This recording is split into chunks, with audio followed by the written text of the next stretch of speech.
So without further ado, let me start this morning's session. Everyone talks about strategy. Everyone talks about vision. But at the end of the day, execution comes down to one thing: the people in the room. So the right executive team can scale a company faster, navigate uncertainty better, and turn good ideas into real outcomes. The wrong ones can slow everything down. Our next session, Building a High-Performance Executive Team, dives into exactly what that exceptional leadership team apart in today's high-stakes, fast-moving business environment. So please join me in welcoming our panelists. Are going to take the stage. Let's put our hands together for Joseph Frankie III, President and founder of JFIII Associates, and the panelists. We have Marlene Chaker, the founder and CEO of AAA Appraisal Management Company. We also have Dr. Julie A. Bellemare, CEO and Scholara Education, LLC, Ryan Walcott, founder and CEO of Weights and Shakes, and Dr. Shakana Putenbaker, co-founder and CEO of Breaking Inc., and Gilbert Florencio, CEO and founder of 14 Seasons Cigar Company and Mi Amigos Auto Finance LLC. Thank you. Thank you. Thank you.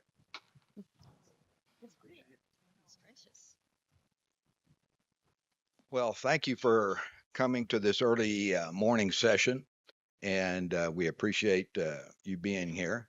And we know you're the best of the best, or you wouldn't be here. So what we're going to do is panel's going to introduce themselves and say what they want to say, structurally about their experience with high-performing teams. I'm going to give them each 3 minutes.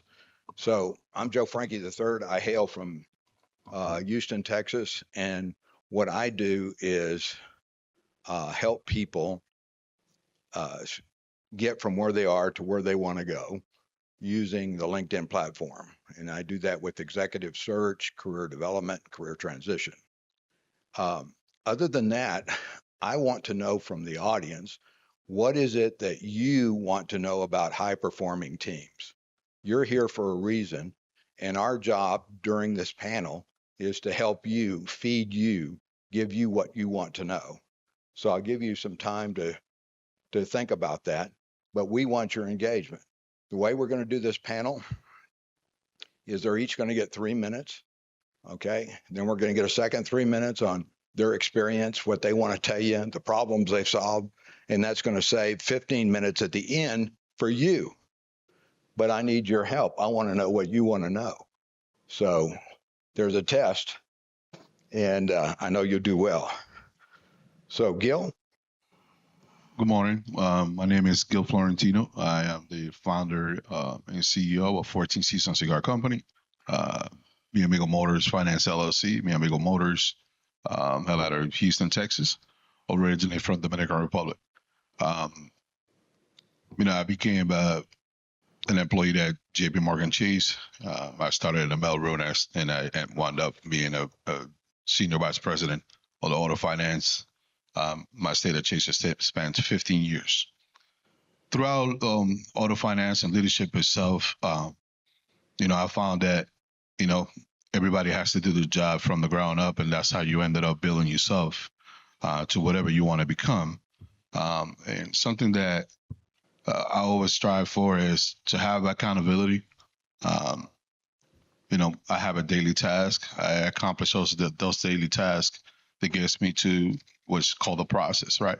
So I'm big in the process, not necessarily in the outcome. If you do the process well, you're gonna achieve those results that you desire. Throughout this whole journey of mine of the last 25 years, I found that the number one thing that you have to do as an executive or building teams is you have to have accountability for yourself.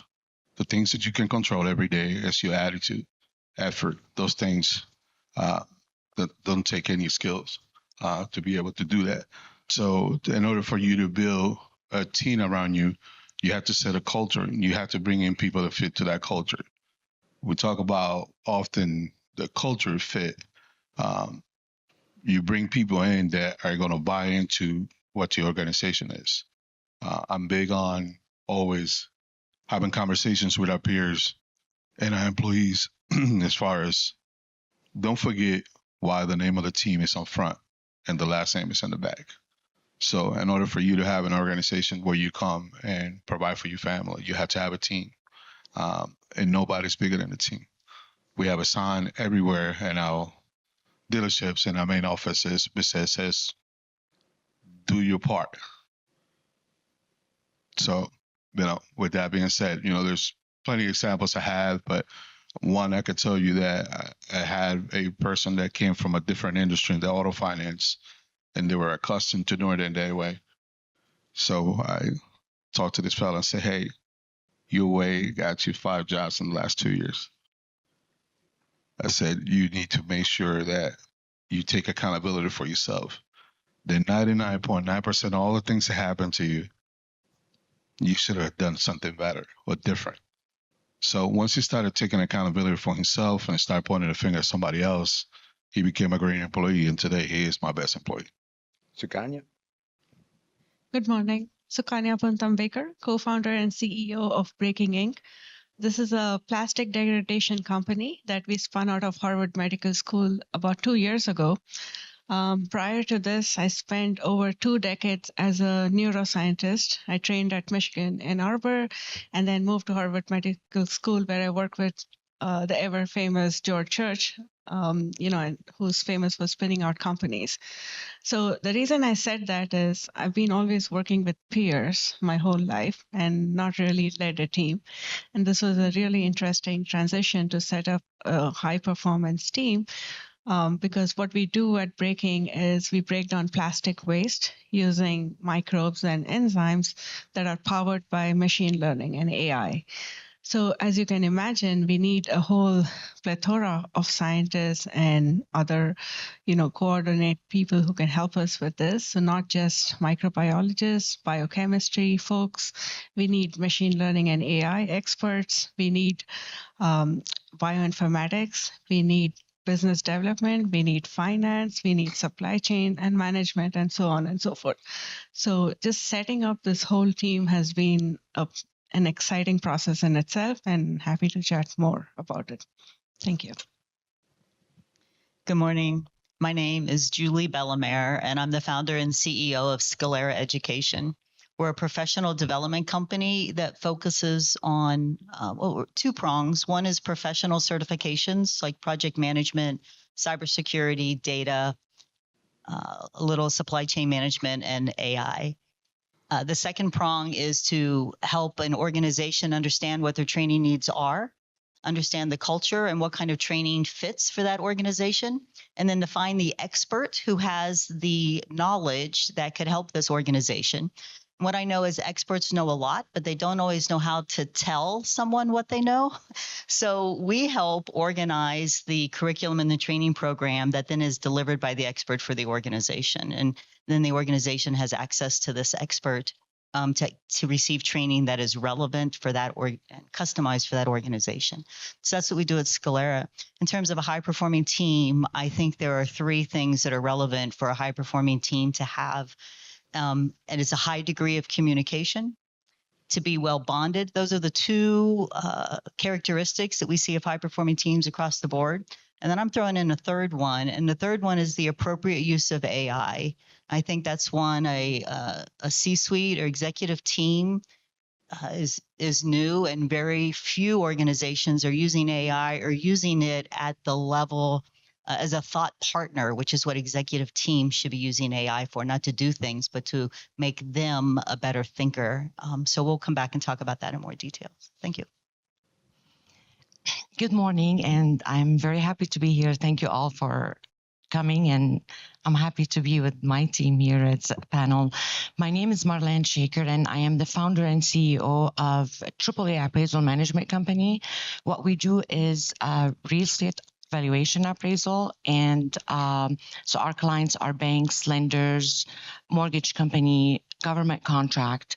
and we are nationwide, so we operate all over the country.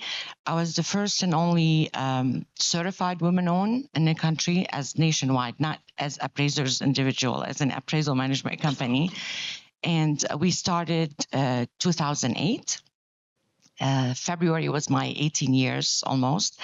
It's been a great journey. Starting when I first started building my executive team, to be honest, I didn't even know what I needed to scale. So like, you won't know what you need, but I did realize that I know that I cannot make always all the decisions. I know I needed my team to start making their decision on their own. And in order to do that, I knew that I had to let them decide or make those decisions, even though sometimes they will make mistake or it wasn't the right decision. But if there's room to learn, I let them go and do it. I mean, of course, if it was major, I will step in and tell them, like, this is how it should be doing. But I realized that they need to grow on their own to have the confidence that they can decide on their own. And there is not, I would not say that there's only like one way or the right way. I believe that each one of us will discover as we grow and as we build, that what is the right way to do, like, or to build the team. Another thing I did, I know that you needed to invest in them. So I wanted all my team to be leaders next to me. So I made sure that I will invest in every single one every year, and I put them in future leader program.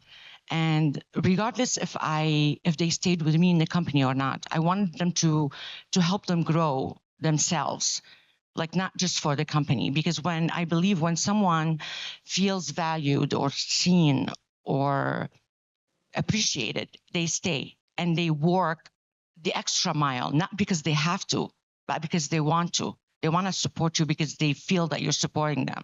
And when somebody does something good, I always make sure to highlight that, like either social media or whatever, or in the company, but I always make sure to highlight that, not just tell them what they did wrong or not. I also said something straight from the beginning, because usually when any problem arises, it's very natural for the person to protect themselves. So I would stop it right there and I say, we don't point fingers here.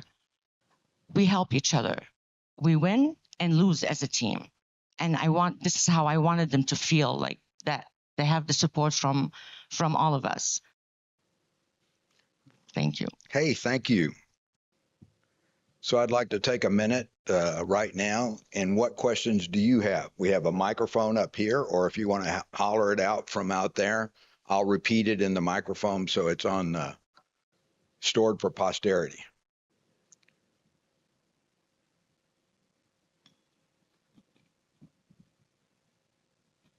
Thank you all for being here.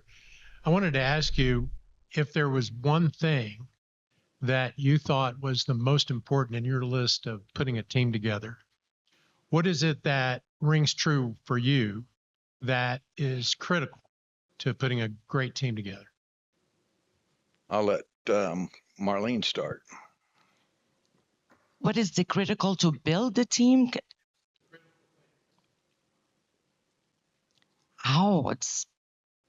I would not say like there's only one critical thing. Like, it's very, very hard to just point at one.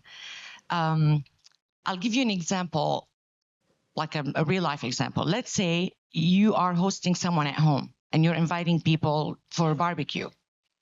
And so you fix the house, you make sure that your house is ready and the team, or your family, your kids are there and ready to have the guests coming over. Now, if you and your husband or spouse or whatever, you don't have a good relationship, whoever comes in the house, they're going to feel it. They're going to sense it. But when you have the support and the respect and the love, they're also going to feel it and feel loved and happy and that energy. So I always say that my team, my company, this is my family. This is where it starts. When they are happy and feel heard and valued, then my clients are going to see it. Everyone is going to feel it and feel like that. So I believe that they need to be supported, educated, give them the tools, help them see what each one, their strength, and grow it. They don't have to all be like me. I don't want that. I want like a different thinking and enlarge that and then support it. That's what I would say. Julie? Yeah, I agree with everything that you've said there. Again, as I said, high performing teams consistently show a high degree of communication and they're bonded. And in order to get to that point, you build a relationship, and the foundation for all of that is trust. And so I think putting together a team of people you can trust would be my number one up front. People can learn they can learn processes. They can learn how to operationalize the vision and how to communicate with others. But I think trust is the underlying factor that allows everything else to happen for a high performing team. So that would be the one characteristic I would say is bring on people who you can trust. Sukanya? I agree. I would add that depends on the ease of that individual who's leading the team. Sometimes there are folks who would rather lead or versus not lead, and it's important. I've seen that in my team. There are individuals who are extremely excited, and they're like, "I want to do this," and you see the enthusiasm, and immediately I know, okay, this is the person who will bring people together, get the project done, and move on. Versus there are other scientists who would rather be left alone, like, give me a DIY and I'll get it done kind of people. So it's important for me to evaluate, are you someone in the front row or you just want to hang out and get the job done? Gil? For me, it'll be two parts, actually, integrity and work ethic. Because without the lack of integrity, there's nothing that you can do. There comes a kindness, there comes the value of all the people and respect for other people, regardless of their backgrounds. So it's important that the person has integrity, but go back to cultural fit. You cannot bring people to your organization that don't fit your culture, either because they don't believe on it or because they don't like the members of the team. So in order for you to do that, you have to get them to bond together. You have to have integrity. You have to have accountability. You have to have work ethic. All those things are, all pulling in one. What I would say to that is when we're building a group of special operators and special forces, and you put a team together, and so the first thing you've got to do is bond as a team.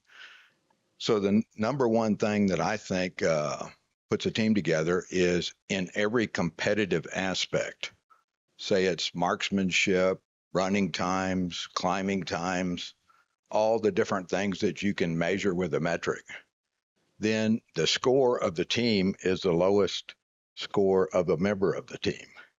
And so what happens is the team immediately bonds and everybody tries to help this other person improve their marksmanship skills or whatever it is, because they're all going to win together or lose together. Any other questions from the audience? Don't be bashful. That was a great question. Thanks for asking that. Hello, Aurélien Mangano. I have a question because we have tendency to always hire the best performing individual. And I want to understand. Closer to the mic so we can hear you. Okay. Thank you. Can you hear me? Yeah. Okay. So we have tendency to hire the best candidate usually. And do you think it is good to hire all good team A player? I mean, how you build a team A? Because if you take only individuals that are A, they may be competitive and make a bad team. So what is your best way of assemble the best team? Okay, I'll take that initially, and then I'll let Marlene take it. So the example I gave on the Special Forces team, if you've got a type A people, right, or AA or AAA person, they can't handle the fact that they're going to get a grade lower. And so they actually peel out of the system because, they just can't participate because they're so used on being an individual.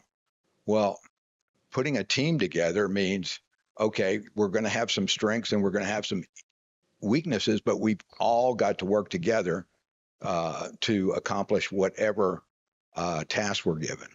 Marlene? Well, I can't say it any better. That's exactly what I always focused on it too, because I always, like I said, I check and see which one and every single one, like what's their strength, and then combine them. And I always tell them, we don't have to be the same, and don't expect the person because you are good in that everyone is going to be good at that. So we complete each other. We see each one what's our strength, and we build on it. Julie? So I often see the analogy of putting a puzzle together and finding the right piece to fit that puzzle. I don't think that's a correct analogy when we're talking about people. We change, we move. You find people who are open, who are willing, who will participate, who will try, and a team forms. It's not a plug and play where here's the person, I'm going to put him here and now go do good things. It's an interaction amongst all the team members, and so it's not as hard as you think. You don't have to look so hard to find the right person. It's the interactions amongst the team that makes everything work. So you can take a little stress off. So you want someone who can fill the role, and it's not necessarily this particular skill. It's about the interactions that come out amongst the team. Yeah, I just look at the team dynamic and how they flow seamlessly. And most often it's like complementary skill sets that match individuals within a given team. Okay. And for me, again, it goes back to what our fellow panel said, the bonding part up, right? Years ago, I created a team that all they do is basically cross-train with each other every day, every week. So the people that don't do something, an aspect of their job well, you pair them up with somebody that does it well. And what we found was after a year was that those people kind of had the same traits of the people that were high performance. So they learned from their trades, and at the end of the day, they became whole, and they knew how to do a little bit of everything. So that kind of cross training, I recommend it to everybody to do so. One of the things that I think is critical to building a high performing team, as a leader of a high performing team, you have to create an environment. If you want a team to flourish, you have to create the environment. The example I will give you is we had about 30 helicopters that were going to be transferred from the active Army to the National Guard. So when you do something like that with very expensive equipment, the person that's receiving these resources, they want the stuff to be operational. They're not getting, a hunk of junk, right? And so there's always this politics of, okay, their technical inspectors see this, the other technical inspectors didn't see this. So you create an environment where you bring, in this example, you bring the National Guard inspectors all the way to Korea, and you say, okay, you're going to get this equipment, and we're going to fix it exactly the way your people want it. But at the end of the day, that's it. We're going to agree to what the status is, because if you want to fix something, sometimes you're not going to get the part for 4 or 5 months. So we accept the fact that that's the way it is. We transfer the money that goes with that. But you have to create an environment so that these people can operate, exist, and take all the flack, the political flack that's going to go around this operation, so that this team can actually perform. That was a great question. Other questions? David.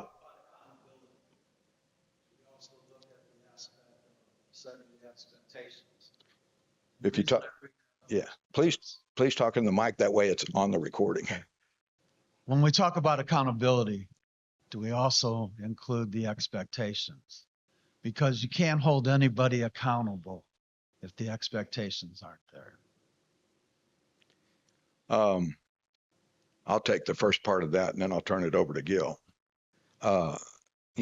the example I gave was an accountability thing. And so to me, it was my job to protect the people and ensure that they were accountable, and that anything that this one side and that one side couldn't agree on, well, it would come to me, and I had permission to be the formal arbitrator, and all this stuff would be documented, and that kind of stuff. So the accountability aspect is I would just turn them loose. I said, look, you can do anything you want as long as it's not illegal, immoral, or against Army regulations. Other than that, I've got your back. I will protect you 24/7, 365, so that you have a safe environment to do this high performing thing that we're asking of you. Gil? Again, as a leader, you have to set the culture. You have to set clear expectations. You have to communicate well. You have to have a clear path as a part of your culture as to what it is that each individual task is and what they're going to be held accountable for. You need to allow them to make decisions. You can never have somebody have an expectations they're not aware of. And the expectations will always be the same. We have to put our team first. We have to do things with integrity. We have to communicate well with our peers. We have to respect our peers. There's going to be some things in the organization that will not be tolerated from anybody, right? So once you set that clear expectations, but you as a leader have to hold yourself accountable. Everything that happens bad in my organization is my fault. Right. Right. What they do is they win. What they didn't do something right, I didn't lead them. Because in order for an employee first to fail me, I had to fail them as a leader. So I hold myself accountable. I set clear expectations, and I communicate that well to my people. So when I have a coaching opportunity for them to hold them accountable for something they didn't do, then it's clear across the board. Tukanya?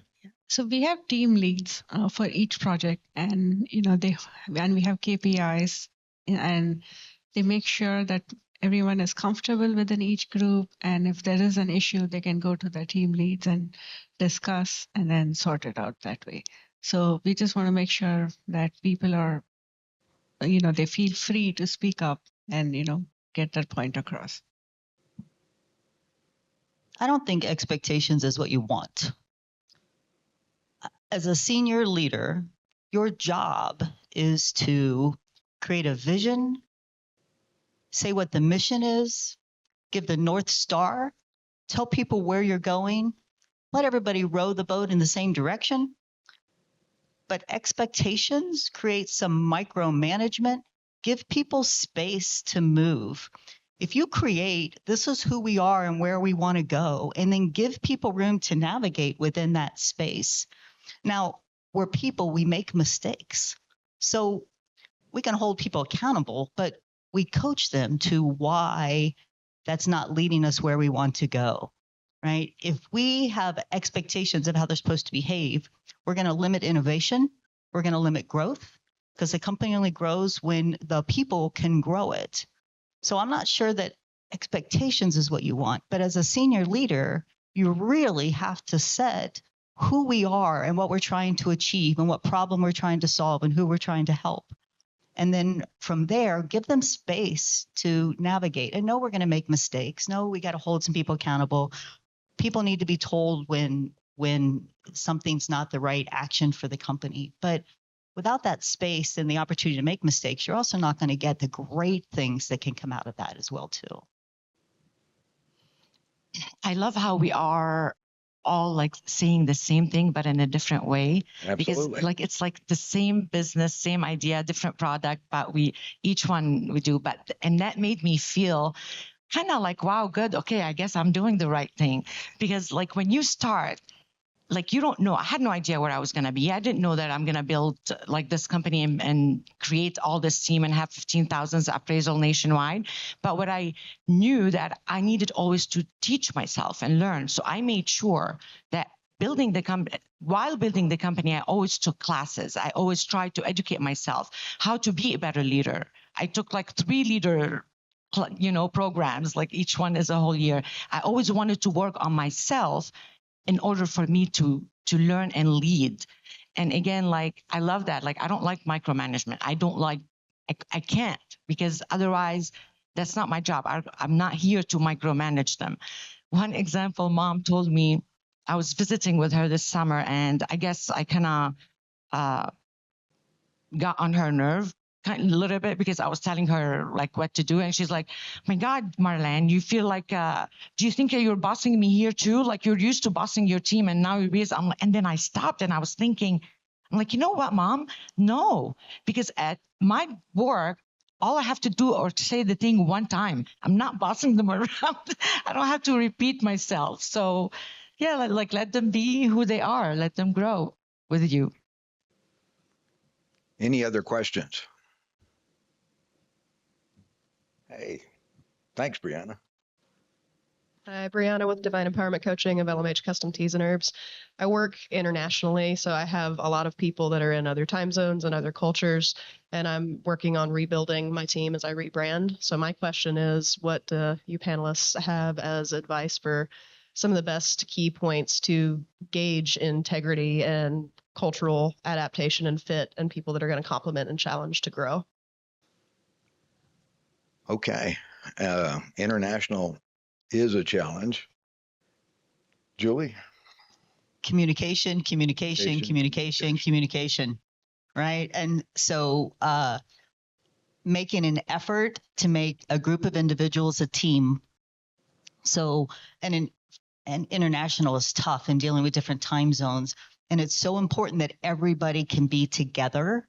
And that's a real challenge when you have, so I don't even know if it's possible, that to expect someone to come to a meeting at 2:00 in the morning.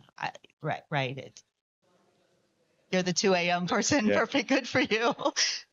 But that's very tough. But again, I use the analogy of the rowboat, and everybody just needs to be rowing in sync in order to make the boat go in the direction you want it to go. Because when everybody's rowing a little bit different, you're just going to spin. It doesn't go anywhere. And that is really through communication and building a team, which is bonding a group of individuals. And so that's an emotional process. So you have to do things that allow emotions to come out. And we don't really like emotions in the workplace too much, right? But this is a great challenge. It's a great question. To know someone's personal and family life without give me a report on your family. Doesn't seem very personal, right? But best wishes to you. It's constant communication to take a group of individuals to make a team.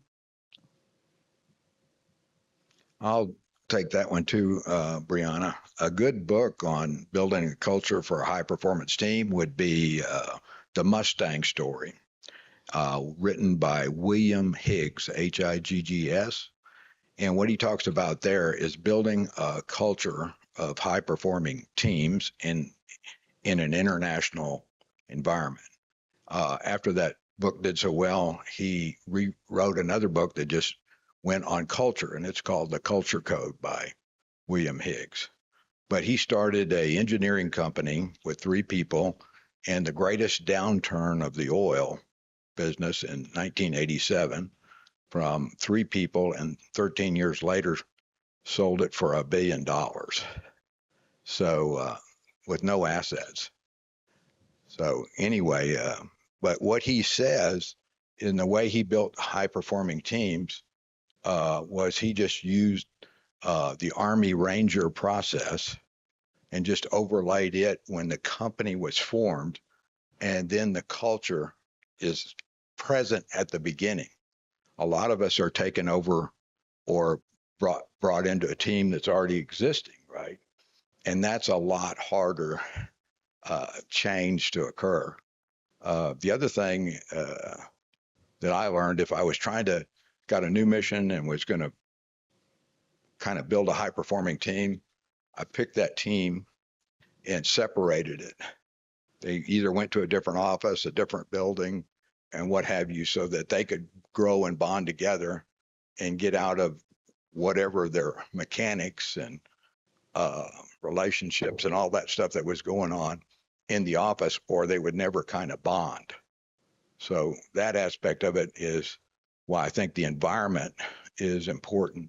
You've got to create, if you want a high performance team, you've got to go through the elements that they've discussed and create an environment where you can develop and grow a team. Other questions? Could I just add a little bit more? Please. Please remember to add the different cultures. Consider those different cultures a strength and not a constraint or limitation. Because when you're able to have diversity of thought, you're going to have a much better product at the end. And so it really is a great strength. Although it creates some hurdles, but it's a strength to have multiple cultures, and to be able to create a team that has diversity of thought is powerful. Yeah, can I add one more thing? Please. So in our group, we are all scientists, and it's all across the board, different nationalities. But what is really, really cool is we all speak the same language of science. Regardless of where the individual got their degree, it's amazing that we end up speaking the same language. Okay. Other questions?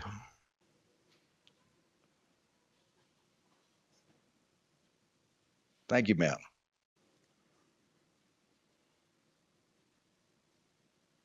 Thank you. I'm finding this really, really interesting. A little bit closer. Can you hear me now? Yeah. I'm finding this really interesting. My name is Karen Vardaman. I'm the founder and executive director for a small nonprofit called Working Circle. And so it's been interesting this conference hearing how, the corporate mindset and the nonprofit mindset come together. So you mentioned mission, right? That North Star, which I really can relate to. And I often think of that mission is that embodiment of a cause, right? And it's the passion of the people that help move that cause forward. And in a nonprofit, of course, that's really important. I'm just curious, you as leaders, where does that passion come in to building your team and executing, getting to your mission or your North Star? Marlene? What's the passion in building the team? Where does passion come in building your team, and how does that help move your team forward? The passion for the work that you do, because in a nonprofit, it's critical. When you see all your team near you or in front of you, not just you on your own as a leader by yourself, like this is what keeps you going, and you feel like I'm doing the right thing. Because when a leader is not just, oh, yay, I made it, but when all your team is together and they feel that you're helping them and strengthening them and give them the tools, not just tell them, oh, this is how it should be done. There's so many different ways. There's not one right way. When I'm training them, I'll tell them, okay, this is how I did it. That's how I discovered it, because it's not like I worked for another AMC. It was all new. Nobody knew what they were doing. But I tell them it doesn't have to be that way. You find your own voice inside and see what makes you comfortable, and you can grow from there. But the passion is when you see that you're building that team and their success and they're happy and they're growing with you, that's what keeps me going.